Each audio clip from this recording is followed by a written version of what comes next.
Avertissement. Les commentaires mentionnés dans Ultra Santé ne sont pas la responsabilité ou l'opinion de Télénation. La présentation de ce balado est rendue possible grâce à la collaboration de Télénation dans le confort de votre foyer. Bonne émission.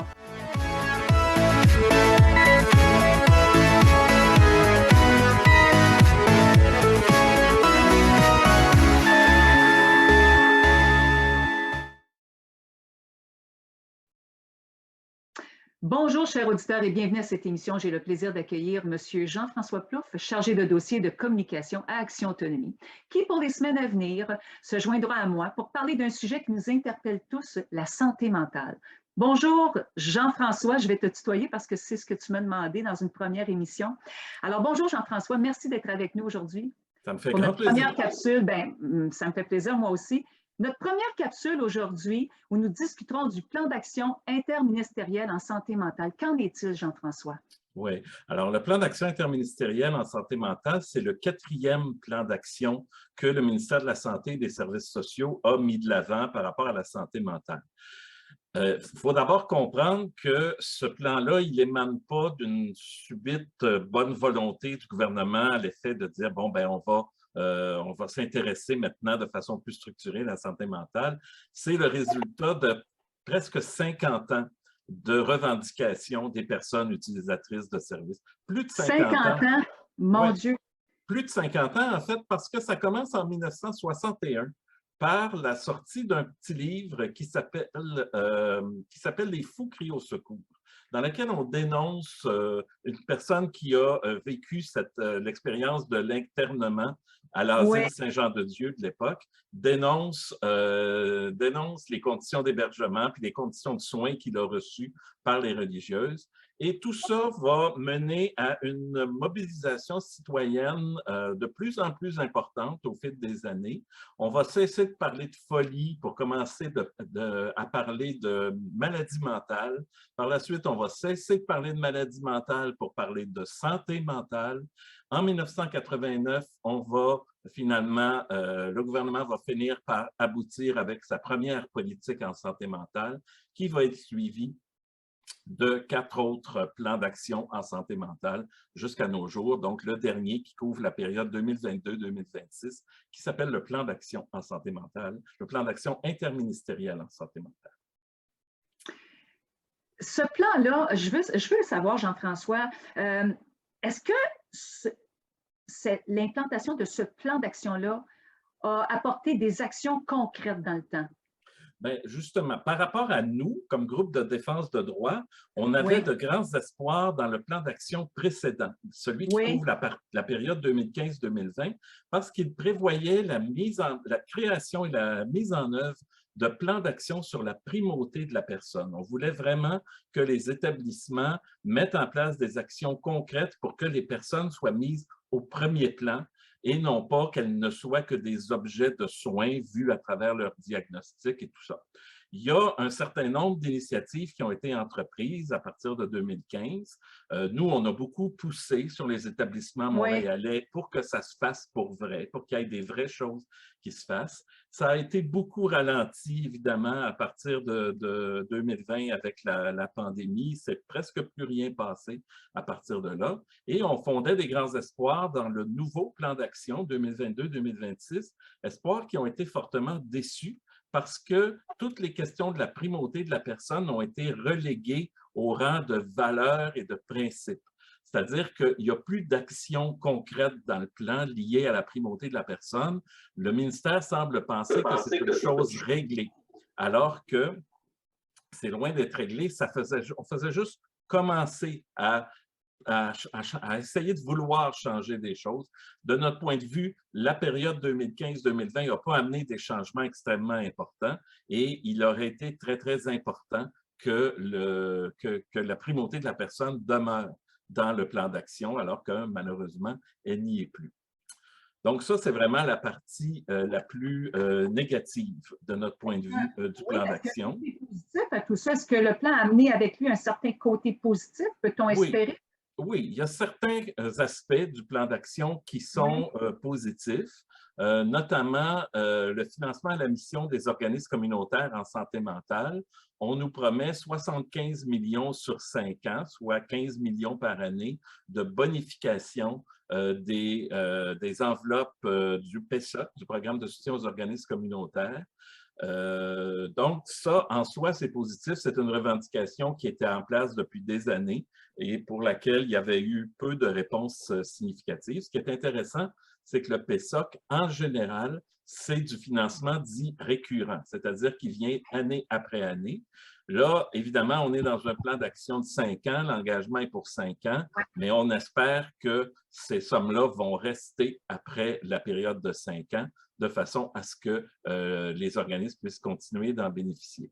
Par contre, dans les petits caractères du plan d'action, on prévoit des indicateurs de réussite de cette action-là, et notamment, il faudrait que les organismes aient rencontré plus de gens, aient ouvert plus longtemps, aient fait plus d'activités, etc., alors que ce dont les organismes ont surtout besoin, Oui. c'est d'être capable de mieux faire ce qu'ils font déjà, et donc de peut-être de consacrer plus de temps à chaque personne plutôt que d'accueillir nécessairement des personnes nouvelles. Dans certains cas, ça peut aller aussi, ça peut être un mélange des deux, etc., mais on considère que ça entrave un peu l'autonomie des organismes communautaires qui est pourtant reconnue depuis presque 20 ans par le gouvernement du Québec. Il y a aussi du soutien à la participation citoyenne dans la planification et l'organisation des services. Ça, c'est une revendication qu'on a depuis longtemps aussi, qui existait dans le plan de primauté de la personne du plan d'action précédent. Ça veut dire que le modèle actuel de participation des personnes à l'organisation des services, c'est le modèle du patient partenaire.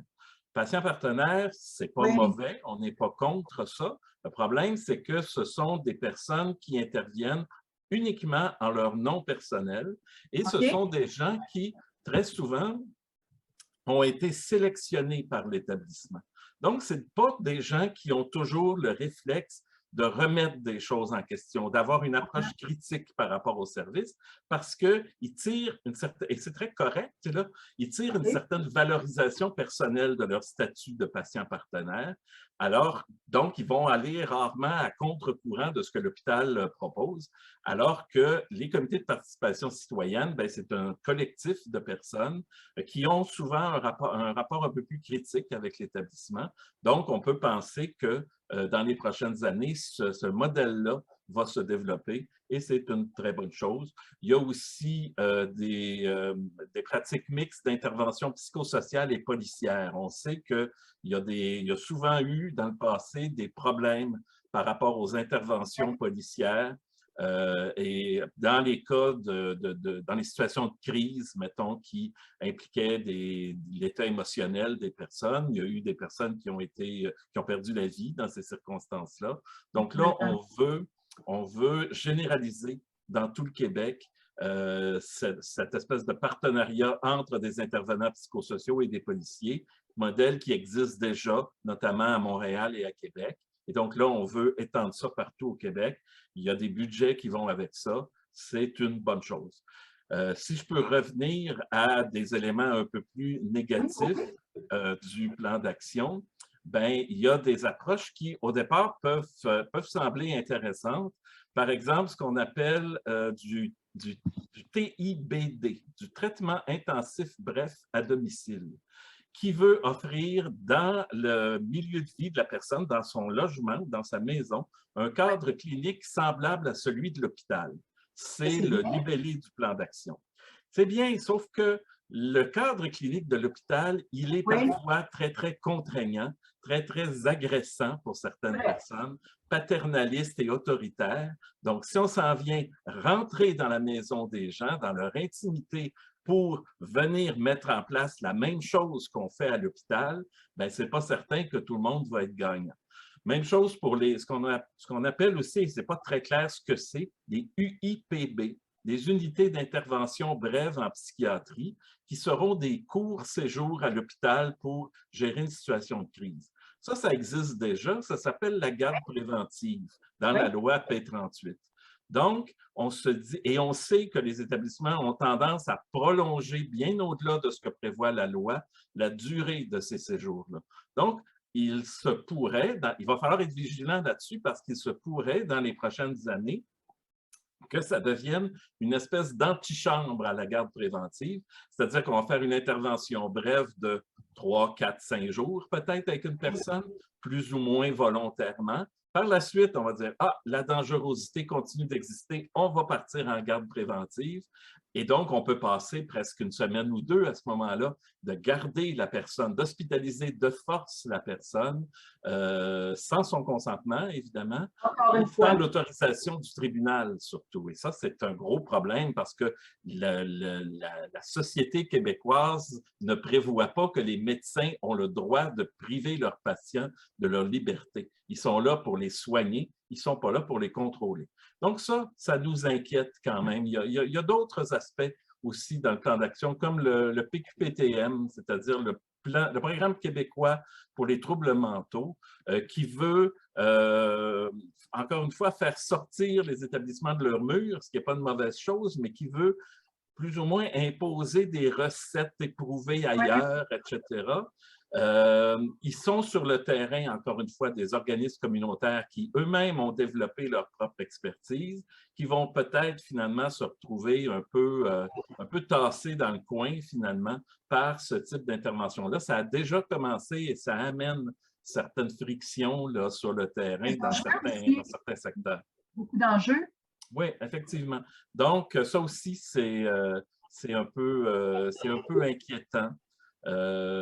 Donc, il n'y a pas, c'est vraiment un plan d'action très, très mitigé qui, de notre point de vue, globalement, est quand même plutôt décevant parce qu'il n'y a plus de primauté de la personne et ça nous servait vraiment de levier, de porte d'entrée dans les établissements de santé pour leur dire le ministère vous demande de faire ça et il prévoyait même en 2015 que les groupes comme le nôtre, les groupes régionaux de défense de droit, devaient être associés à cette démarche-là. Donc, ils avaient comme pas le choix de collaborer avec nous là-dessus parce que ce n'est pas toujours évident pour les établissements de santé de collaborer avec un groupe comme le nôtre parce que nous, on n'est pas là pour leur dire que tout va bien, que tout est beau. Le ministère, comme je le disais la dernière fois, le ministère nous subventionne pour le critiquer. Donc, on est là pour amener un regard critique sur ce qui se fait, puis les établissements ne sont pas toujours très, très réceptifs à la critique. Jean-François, en terminant, j'aimerais que tu me dises, est-ce que tu penses qu'un jour,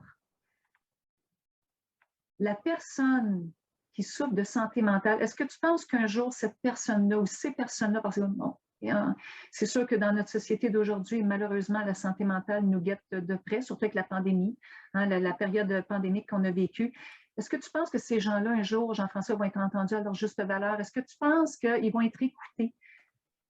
Pour ça, il va falloir que le sentiment qu'on pense que c'est des fous, qu'on peut... c'est justement...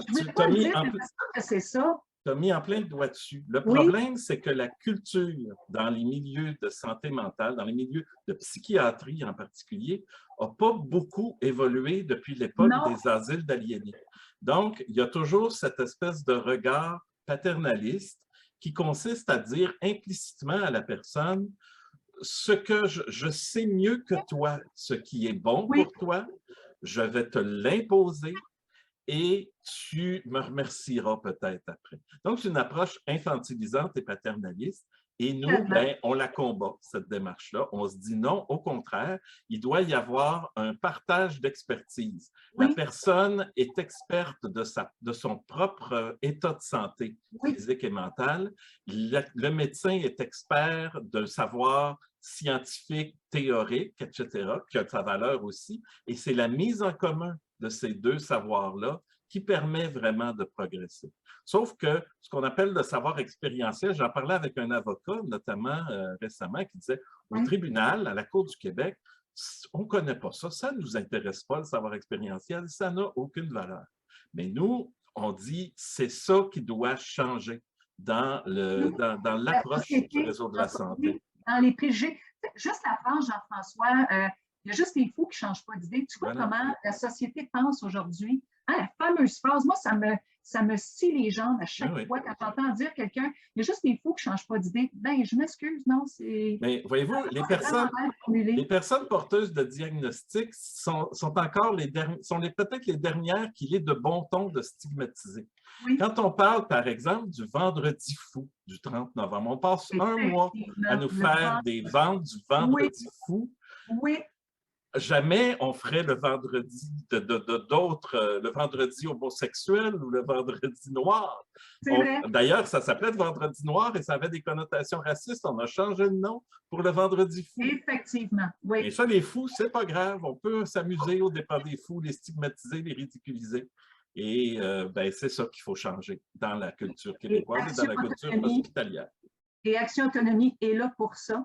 Écoute, Jean-François, merci pour cette belle capsule fort intéressante.